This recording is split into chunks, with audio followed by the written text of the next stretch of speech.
Prosecutors investigating the bribery scandal surrounding the so-called 성완종 list detained another key suspect for emergency reasons late Thursday night.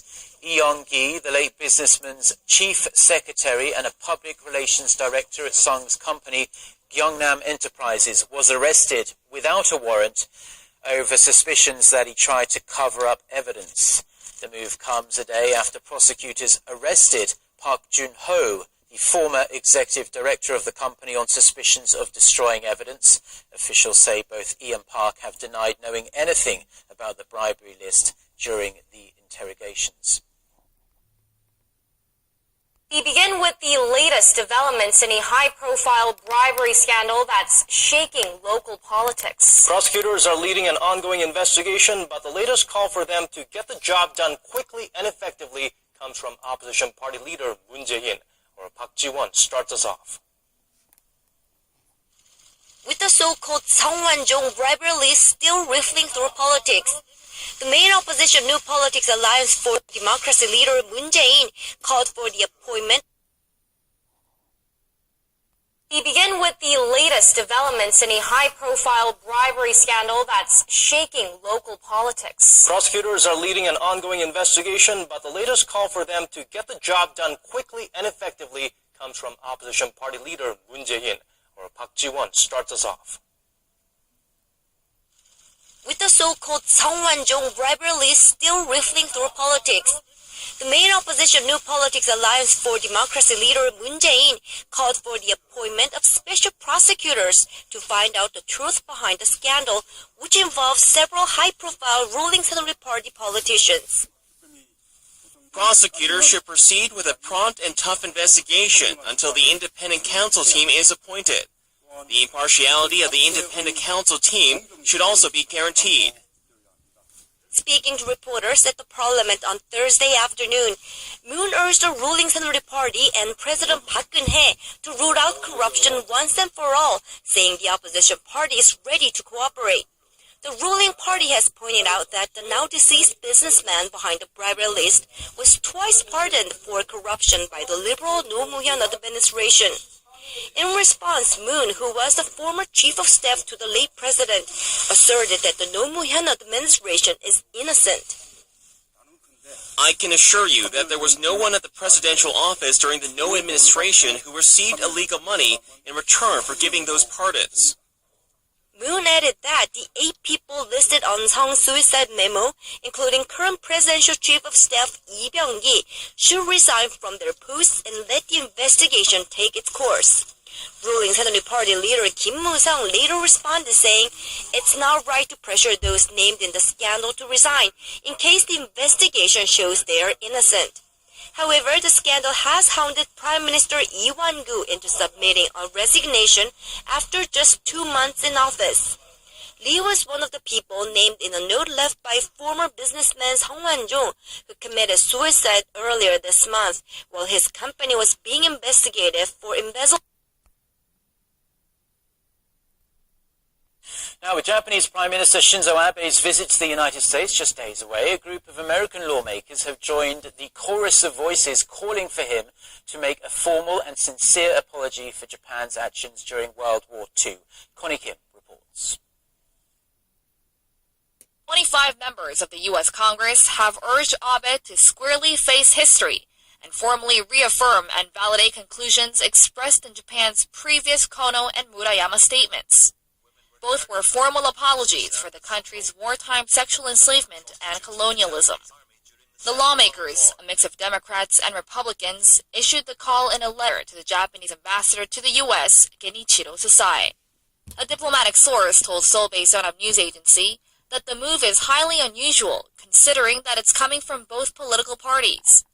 Earlier this week at a conference in Jakarta, the Abe administration continued to deny state responsibility for the country's past wrongdoings. In a speech, the Prime Minister stopped short of an apology, instead offering an expression of remorse for Japan's involvement in World War II. This year marks the 70th anniversary of the end of the war, and victims of Japan's military sexual enslavement feel that an apology is long overdue. Speaking to the Washington Post, Yong-soo said she was 14 when she was taken by Japanese soldiers. She's now 86 and said that Abe must face the truth of his country's crimes against women. Of the approximately 200,000 women forced into sexual enslavement, the majority from Korea, just 53 are still alive and waiting for Japan's apology. Connie Kim, Arirang News. As part of efforts to improve the dire youth unemployment situation, the government has laid out a comprehensive set of measures for reforming the labor market. But, as our Kim Ji-yeon tells us, an umbrella union is against the plan and intends to lead a general strike against it starting Friday. The conflict between the government and labor unions peaked after they failed to reach an agreement on key labor reforms earlier this month. The Korean Confederation of Trade Unions, the country's second largest umbrella union, says it'll lead a nationwide strike starting Friday. The umbrella union expects around 70,000 participants on the first day and around 200,000 over the next several days. The strike is being held to protest the government's push for structural reforms in the labor sector, which calls for flexibility in the labor market. The umbrella union claims the move will increase the number of irregular positions, making it easier for companies to lay people off and lower wages.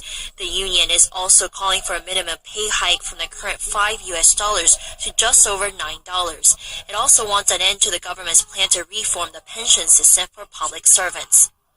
Calling the action an illegal strike, the government says it will not back down on its labor reform plans. The Ministry of Government Administration and Home Affairs says it plans to charge 20 or so union leaders with violating laws and codes of conduct concerning public servants. The Education Ministry says it will take disciplinary action against the heads of schools that allow their teachers to participate in the strike. Kim Jung, Arirang News. President Park Geun-hye, who's currently in Chile on the third leg of her South America tour, held talks with her Chilean counterpart on Wednesday. The two leaders discussed ways to increase cooperation beyond the existing FTA focus. Our Jaein reports from Santiago. Reflecting upon their decade-long FTA, President Park Geun-hye and Chilean President Michelle Bachelet agreed to take their cooperation beyond just trade and investment. FTA 등으로 다져진 양국 관계 발전의 기반을 바탕으로 해서 공동시장 구축을 위한 파트너십을 강화해 나가기로 하였습니다.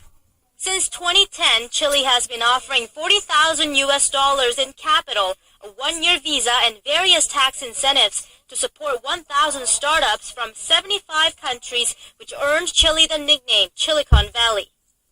Korea, also taking measures to foster startups, signed a deal with Chile to mutually support their ventures, a move expected to see 90 Korean ventures in Central and South America in the next 10 years.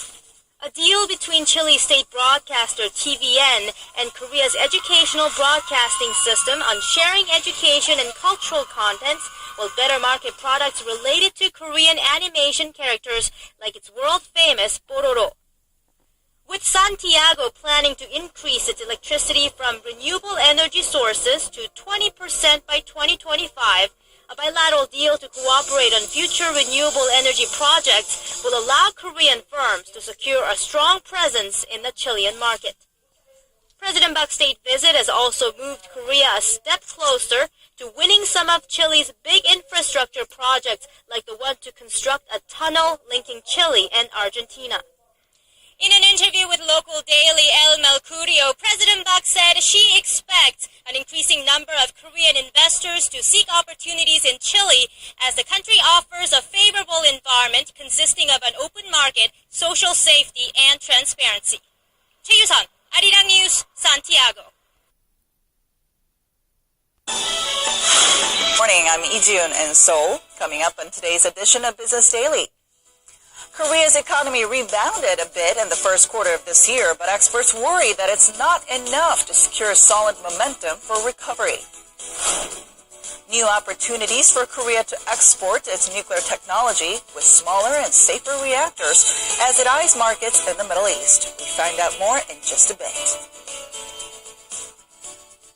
Consumers in Korea are feeling slightly more optimistic about the economy, according to this month's index gauging their sentiment. The Bank of Korea says the Composite Consumer Sentiment Index went up 3 points from last month, reaching 104, indicating there are improvements in consumers' buying potential. A figure over 100 means people are more optimistic than pessimistic. The central bank says the government's policies to revive the economy and recovery of the housing and stock markets have contributed to the improved outlook this month. The sum of asset-backed securities issued in the first quarter rose by 41% year-on-year. That's an increase of $3.1 billion to $10.6 billion, according to Korea's Financial Supervisory Service. This comes as the state-run Korea Housing Financial Corporation nearly tripled its mortgage-backed securities in the first quarter on year, issuing the largest amount among other companies during that period. The corporation has seen rising demand of fixed-rate mortgage loans and amid falling government bond yields since the latter half of last year. A significant jump in air traffic in Korea on the back of a longer-than-usual Lunar New Year holiday in February. The Ministry of Land, Infrastructure, and Transport said it recorded more than 161,000 movements in the first 3 months of the year, or a daily average of nearly 1,800 aircrafts. Both international and domestic flights recorded an 11% rise. The airport to see the biggest traffic gain was Jeju International Airport, which experienced a 20% rise year-on-year on the back of a surge in tourist numbers. Korea, the world's 5th largest nuclear power generator, is also looking to emerge as a force in exporting peaceful nuclear technology. And a recent Korea-U.S. Civilian Atomic Energy Pact is raising anticipation that the pact will help upgrade Korea's nuclear export course. Our Eunice Kim explains. It's a clause in the Civilian Nuclear Pact that would streamline the way Korea exports nuclear technology. While the current 42-year-old agreement requires Seoul to get Washington's approval on any and all trade that happens using U.S. origin spent fuel or parts, under the new deal, Korea would need just one overarching go-ahead if the importing third-party nation is signed on to a mutual nuclear agreement. The process for exports has been simplified, thus eliminating the uncertainty and minimizing delays that have been present in nuclear reactor construction. Meanwhile, apart from this breakthrough, Korea has been making inroads in exporting its nuclear know-how by way of homegrown technology. Its latest victory was clinched in Saudi Arabia last month, with Riyadh promising to explore the purchase of 2 Korea-built reactors currently under development. It's called SMART, or a System Integrated Modular Advanced Reactor. Consolidating the main components all in one container, this small-scale power station with a capacity of about 1/10 of a full-scale reactor is deemed to be a more economical and safe choice. At the relatively low cost of $800 over the government's labour reform plans, tens of thousands of unionised workers go on a nationwide strike. The government has labelled the industrial action illegal. As Japanese Prime Minister Shinzo Abe prepares to address US Congress next week, a bipartisan group of congressmen in Washington urge him to address Japan's historical tensions with Korea for the sake of stronger trilateral cooperation. First, President Park Geun-hye arrives in Brazil for a 3-day state visit. She'll be looking to strengthen ties and boost business opportunities for Korean firms in the world's 7th largest economy. Stay tuned for these stories and more. It's noon on Friday, the 24th of April. You're tuned in to our midday newscast here on Arirang TV. Thanks as always for joining us. I'm Mark Broom. Our top story this afternoon, tens of thousands of unionised workers in Korea, upset with the government's plans to reform labour regulations, have walked off the job this Friday. They say they will hold demonstrations and stay on strike until their demands are met. The government says it has no intention of backing down and has vowed to deal with the strikers in the strongest possible terms. Our Kim Ji-yeon starts us off. conflict between the government and labor unions peaked after they failed to reach an agreement on key labor reforms earlier this month. The Korean Confederation of Trade Unions, the country's second largest umbrella union, says it'll lead a nationwide strike starting Friday. The umbrella union expects around 70,000 participants on the first day and around 200,000 over the next several days.